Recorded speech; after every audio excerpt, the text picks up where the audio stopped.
E torniamo allora al maltempo, perché i danni sono ingentissimi alle auto, e ne abbiamo parlato a lungo con i carrozzieri, ma sono ingentissimi anche i danni causati alle abitazioni, ai fabbricati. E adesso si pone un problema, anche perché l'ondata di maltempo non è destinata a fermarsi qui. Il problema è quello che manca la materia prima e manca la manodopera perché possano intervenire per per riparare quelli che sono stati i danni. Ne parliamo insieme a Paolo Ghiotti, costruttore edile e fino a qualche giorno fa presidente dell'ANCE del Veneto. Buongiorno, grazie per essere con noi.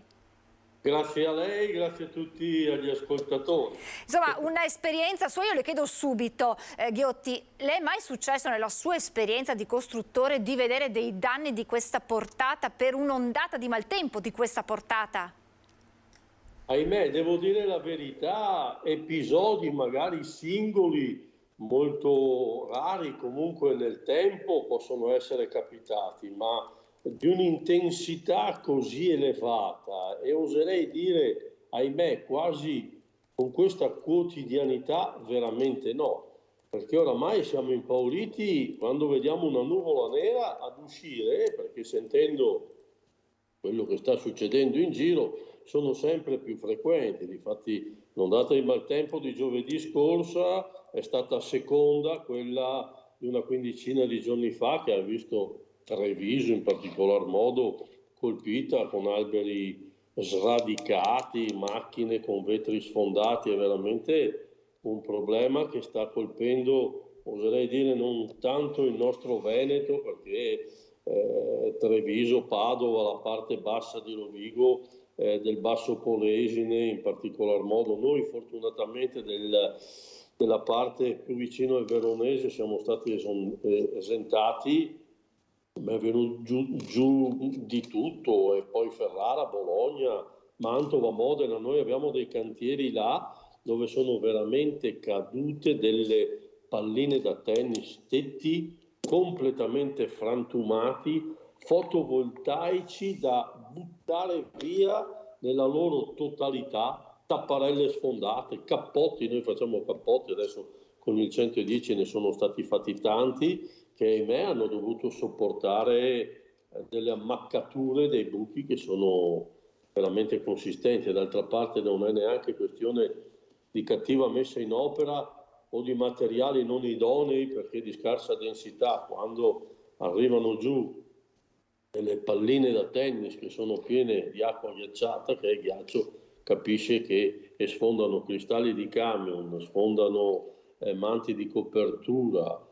Ho una foto di un tetto dove sembra che sia passato, non so, un gregge di pecore, talmente è puntualmente distrutto in tutte le sue parti, con qualcosa che lascia un po' disperati. Sicuramente il nostro Veneto ne ha risentito. Certo, ci sono danni importanti, li abbiamo documentati con i nostri inviati nei giorni scorsi anche nel Vicentino, di case che sono state bucherellate nel tetto, e questo pone un problema, dicevo prima, delle materie prime, nel senso che anche il vento ha portato via tegole, coppi dai tetti, mancano proprio queste, e poi manca, e questo è un problema ormai di cui abbiamo parlato spesso, la manodopera, i lavoratori. Qual è la situazione intanto partendo dalla materia prima che manca?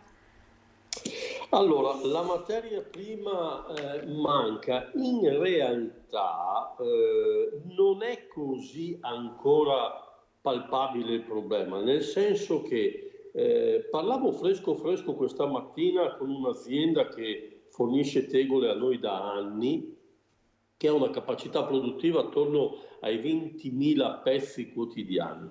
Hanno una richiesta per 80.000 pezzi, quindi è ovvio che dovrebbero quadruplicare la loro capacità di fornitura, cosa che è ovviamente difficile, quindi in parte esiste anche questo problema. Ma poi questo problema è altresì aggravato anche dal fatto che siamo verso la fine di luglio e, come lei sa, agosto in Italia è sacro, chiudono tutti almeno per 15 giorni, e quindi c'è questa sosta di produzione, no? E quindi un'attesa più lunga. Se mediamente le attese erano attorno ai 20-30 giorni dall'ordine, adesso qualche 15-20 giorni in più si possono attendere. C'è stata data garanzia che riusciranno comunque a far fronte a questa grossa richiesta di merce, anche perché diciamo che siamo stati un po' tutti quanti allenati, non dico a fare dei miracoli perché siamo solo degli umani, però col 110 siamo veramente riusciti a fare tanto e di più, e quindi è probabile che qualche orario in più di lavoro si possa fare pur di riuscire a dare risposta a questa grossa necessità di materiale che serve. Ma non è solo questo il problema, perché mancano purtroppo anche i ponteggi. Per sistemare dei manti di copertura è ovvio che devono essere eseguiti su tutte le facciate nel rispetto di quello che sono le norme della sicurezza di tutti i ponteggi, che è un altro problema. E come diceva giustamente lei, le imprese sono strutturate non per affrontare delle calamità così importanti che necessitano di un intervento urgente ed istantaneo, perché quando parliamo di un manto di copertura flagellato, distrutto, vuol dire che entra acqua. Non tutti i manti di copertura presentano un sottotegola impermeabilizzante fatto con delle guaine, e quando queste vengono meno o in parte sono lese anche per le grandinate e perché il laterizio nella sua rottura crea delle schegge e dei tagli, vuol dire che l'acqua penetra il solaio, può andare ovviamente ad inibire quelle che sono le controsoffittature e quindi creare dei problemi di carattere anche elettrico, perché sono alloggiate ovviamente tutte le plafoniere e quant'altro, oltre a tutti i controsoffitti, il che genera l'impossibilità di dare continuità alle opere all'interno anche di capannoni, delle stesse case, di uffici, quando poi non si parla di opere un attimino o di ambienti un attimino più delicati, quali possono essere ospedali, case di riposo e oggetti del genere, dove ovviamente bisogna intervenire con una certa urgenza, però la forza lavoro è questa, le piattaforme che si hanno, i ponteggi che si hanno sono questi, e la moltiplicazione dei pani e dei pesci è stata solo a Cafarnao e nel nostro Veneto sarà difficile moltiplicare muratori, laterizi e piattaforme aeree, quindi ci saranno dei tempi, ahimè, che necessitano di un determinato tempo per essere eseguiti, insomma, pur mettendoci tutto l'amore, tutta la volontà, però insomma determinate operazioni possono essere eseguite solo nelle ore diurne, per cui anche questo ci limita un po'. E quando il tempo e quando anche le condizioni meteorologiche lo permettono, perché qui è tutto un susseguirsi di schiarite e temporali. Quindi che tempistiche potrebbero esserci per degli interventi, pensiamo in un'abitazione che ha subito dei danni, che tempistiche potrebbero esserci a questo punto? Ma guardi, questo dipende molto dall'entità delle imprese. Noi adesso abbiamo 28 cantieri aperti. È ovvio che in questa situazione di cose dove tutti chiamano, cerchiamo comprensibilmente di dare attenzione maggiore a queste necessità impellenti, per cui andiamo a snutrire un po' di nostri collaboratori in determinati cantieri e ad intervenire sugli altri. È ovvio che sono interventi che non sempre è sufficiente un intervento veloce di un giorno per sistemare un paio di tegole rotte, perché ci sono situazioni dove veramente deve essere completamente asportato il manto di copertura e rifatto, e quindi queste sono operazioni che implicano ovviamente, in rapporto anche alla quantità del tetto, ma sempre una settimana, 15 giorni, 3, 4, 5 giorni, per cui insomma sono tutte cose che bisogna mettere in fila dando una certa priorità.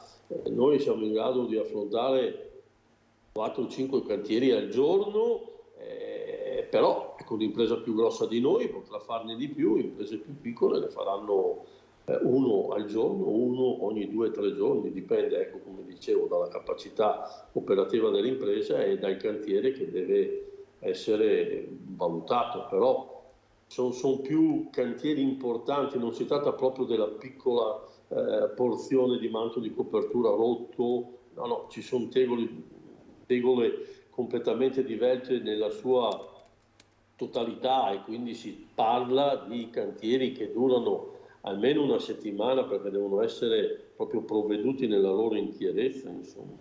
Il problema... Prego, prego. No, dicevo che quello che mi preoccupa non è neanche questo, si può dire, questo effetto meteorologico, quanto di più questo cambiamento di clima. L'effetto meteorologico è quello che ci dice che oggi a 300 ci sono 20 gradi, domani ce ne saranno 25 e dopodomani potrebbe grandinare. L'effetto climatico invece è quello che dice che, non so, a 3000 metri sul Monte Bianco oramai non si scia più. Ecco, noi stiamo abituandoci, ci dovremmo allenare, quindi prevenire ad una sorta di clima che sta proprio cambiando. Siamo sempre con piogge più torrenziali, non piove per 4 mesi, quando piove piove per 2 giorni e fa tant'acqua come in 6 mesi, quando grandina non cadono più chicchi che sono assimilabili a quelli dell'uva, quanto di più grandine che sembra albicocche, susine, arance, ecco, per cui ahimè c'è questo problema. Lei vede, Rodi sta bruciando, in Sardegna ci stanno 42 gradi, c'è sempre stato caldo, sì è vero, ma i miei muratori, io la settimana scorsa ho detto fate gli orari che ritenete più congrui, quando siete stanchi fermatevi. Non è che se perdiamo una settimana perdiamo chissà cosa, dobbiamo tenere anche noi alla nostra stabilità, perché lavorare con queste temperature qua, noi muratori siamo abituati un po' a tutto, ma veramente abbiamo toccato dei limiti e si dice che queste temperature non siano mai state sulla nostra terra, quindi questo ci deve fare ragionare un po' anche su cose ben più importanti, che questo pianeta forse noi l'abbiamo un pochino dato, abbiamo avuto un po' troppa fiducia nella sua capacità di rigenerarsi, ci sta dando i primi segnali di stanchezza, chiamiamola così. Attenzione, quindi e lo diciamo anche a noi imprenditori, perché noi imprenditori con la nostra attività sempre non lo aiutiamo questo pianeta. Ultimissima domanda, a questo si aggiungono i costi, ma anche il problema dello smaltimento. Lei prima faceva riferimento ai pannelli fotovoltaici, abbiamo visto un'azienda qualche giorno fa con i pannelli completamente, tutto l'impianto devastato, e c'era il problema dello smaltimento, ma anche dello smaltimento di quello che poi sarà tutto quello che è andato danneggiato. Lo smaltimento, che è rifiuto, è un problema grosso, soprattutto nel nostro settore. Noi produciamo il 40% dei rifiuti totali che si producono. L'edilizia produce come rifiuto, si parla di 70 milioni di tonnellate di rifiuti all'anno, che che se li dovessimo caricare su degli autotreni faremo una fila che è lunga 24.500 km. L'Italia è lunga 1.200. Questo per dire quanto importante sia il concetto dei rifiuti, no? E quindi la capacità di essere riciclati e di essere stoccati per un successivo riutilizzo. E quindi il problema è importante perché surge a costi sensibili, ed è stato per questo, e quindi sono anche felice che qualche giorno fa sia stato condiviso con la Regione un tavolo e sottoscritto un qualcosa in comunione tra la Regione, ANCE, lo IUAB, l'Università di Padova e qualche altra categoria con Confindustria, Legambiente, dove si parla proprio di circolarità, questa necessità che abbiamo di rendere i rifiuti delle risorse per poterli riutilizzare nel giusto modo, perché questi non creino rifiuti a tutti gli effetti, che poi hanno